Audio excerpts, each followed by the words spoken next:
नमस्कार, जन राजस्थान में आप सभी का स्वागत है। मैं हूं डॉक्टर प्रभात। आपको सीधा लिए चलेंगे जयपुर, जहां पर पूर्व मुख्यमंत्री अशोक गहलोत एक प्रेस कॉन्फ्रेंस कर रहे हैं।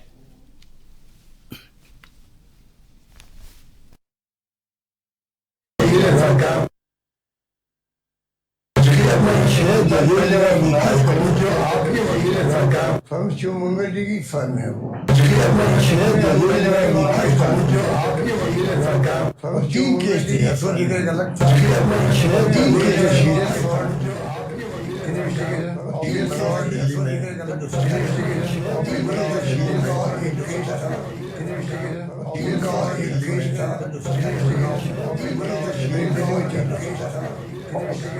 अब उसके अंदर इस प्रकार से सुप्रीम कोर्ट में केस लगा। उसके अंदर चीफ जस्टिस ने आरोपियों ने विड्रॉ कर लिया, छोड़ के किया।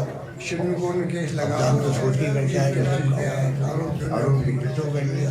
हालात है उड़ीसा के देश में केस लगा, तो छोड़ के करके आए जस्टिस प्रशांत मिश्रा जी के लगा। हालात है उड़ीसा के देश में उनकी सुनवाई हो रही है। जस्टिस पैरवी कर रहे हैं जी के लगा।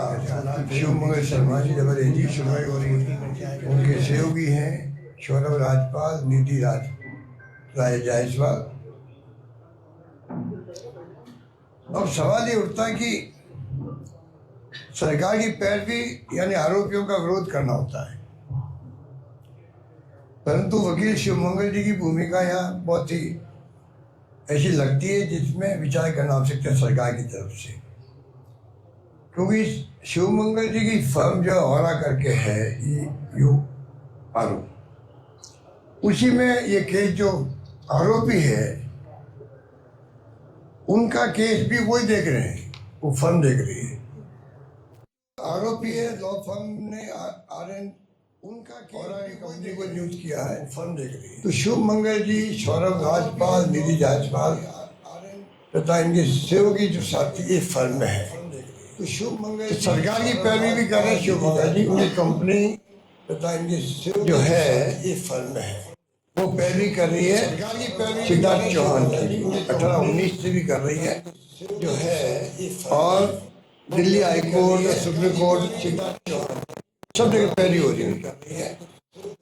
आधे घोटाले की Delhi high court, supreme court और राजस्थान सरकार की ओर से जो एसओजी का मुकदमा है उसकी पैरवी भी पैरवी हो रही है उनकी, आधे घोटाले की। और राजस्थान सरकार की ओर से जो एसओजी का मुकदमा है उसकी पैरवी भी हो रही है। यानी आरोपी और सरकार का वकील एक ही पक्ष है।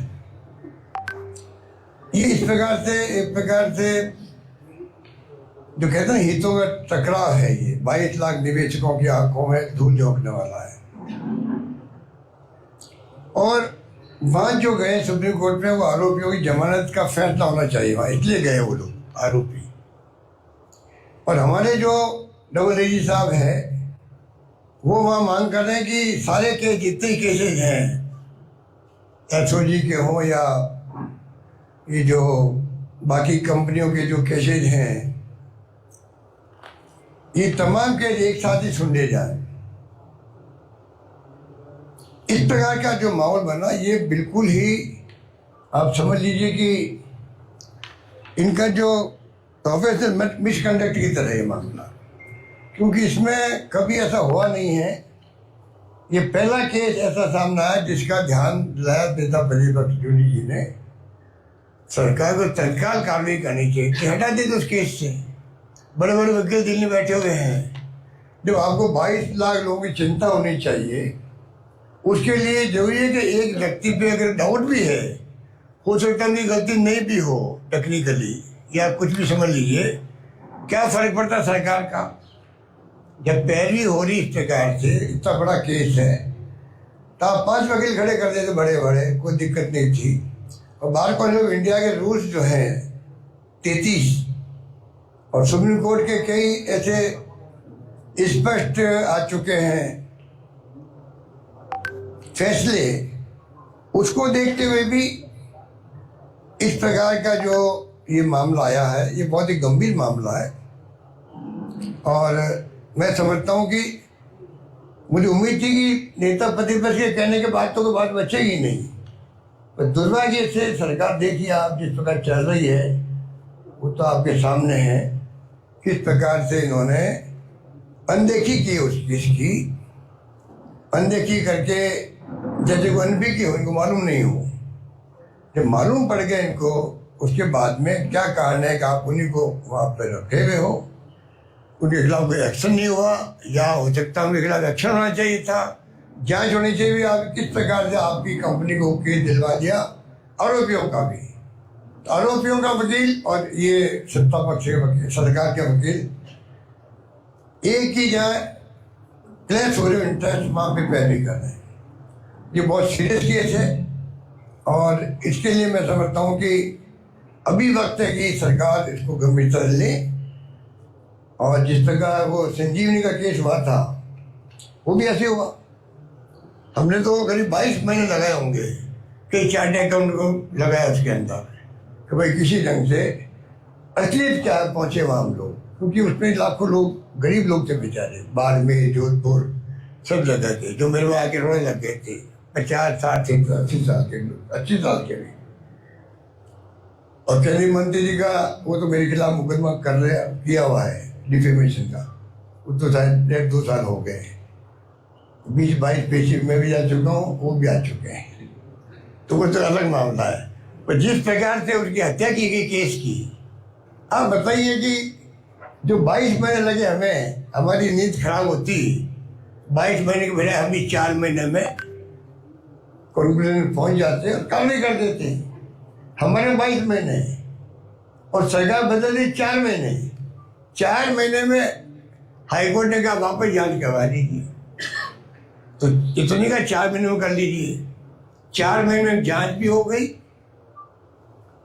एसओजी खड़ी हो गई, कह दिया कोर्ट के अंदर हमारे केस बनता ही नहीं है।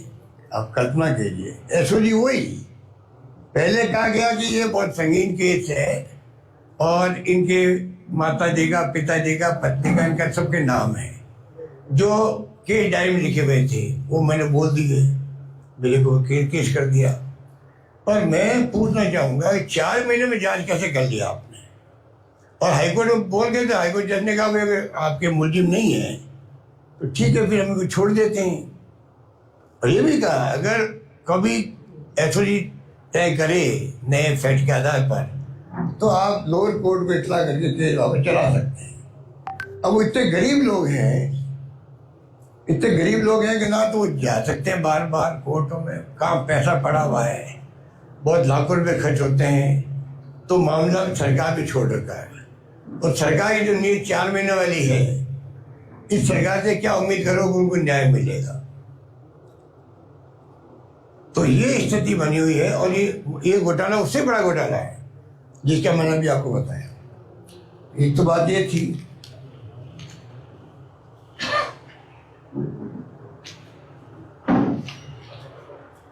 दूसरा जो हमने वो पहले आपको मालूम है कि एक सीरीज चलाई थी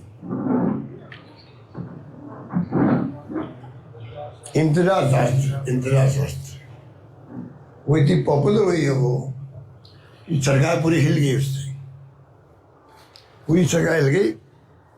तो हिल नहीं गई बल्कि आप देखिए